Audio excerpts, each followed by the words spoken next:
Mana qoram yog'di. Allohning barakasi. Mana hozir bir qator ko'rsatamiz. Assalomu alaykum ahli gruppa. Bugungi obzorimiz bitta rossiyskiy, bitta angus to'g'risiga bo'ladi. Kanalga yangi bo'lsangiz obuna bo'lib qo'yinglar. Mana. Bunisi yoshiga yetgan, 1 yashar atrofga. Bunisi 2 yashar bo'lyapti.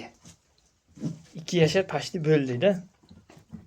Angus rossiyskiy.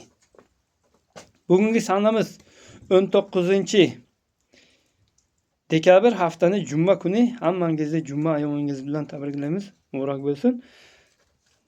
Mana ikkovini hozir narxi nimalarni hammasini yoritamiz inshaalloh. Buni bo'yi 1.40 atrofga chiqadi. To'qol Aberdeen Angus. Живой vesi 500 kilo plus minusga inshaalloh. Ziyotami? Maşallah. 500 tepasiga ham bo'lishi mumkin. Uning narxini nech pul aytamiz Angusni? 35 million xayriga o'tib berasiz. Xayriga o'tib berasiz. Ko'pgina o'tib berasiz-da. Bunisining narxi nech pul? Bo'lishi 30 da. 30 million ha? Mayda juda qilmaymiz. 30 million. Bu ham bo'yi 1.40 chiqadi ya inshaalloh. Hozir metrimiz diyor. Orqa korobkalarni ko'rsatamiz sizlarga. Kimga kerak bo'lsa aloqaga chiqib kelaverasizlar. Manzilni yana bir marta tushuntiraman. Samarqand viloyat Jomboy tumani Tut mahallasiga lokatsiyasini tashlab beradi.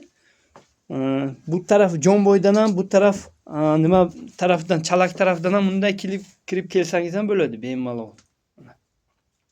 Ikkovi bir joyga nech pul? Ikkovi bir joyga 63 da. 63 ha? 1 million o'tib beradi. Ikkovi bir joyga bo'lsa 63 millionga. Bir joyga bo'lsa faqat ha? Bir joyga bo'lsa, yana kelasizlar, ma'qul bo'lsa o'zlaringiz qo'lni ushlab, savdo sunnat kelishasizlar. Dehqondan molni chiqaryapmiz.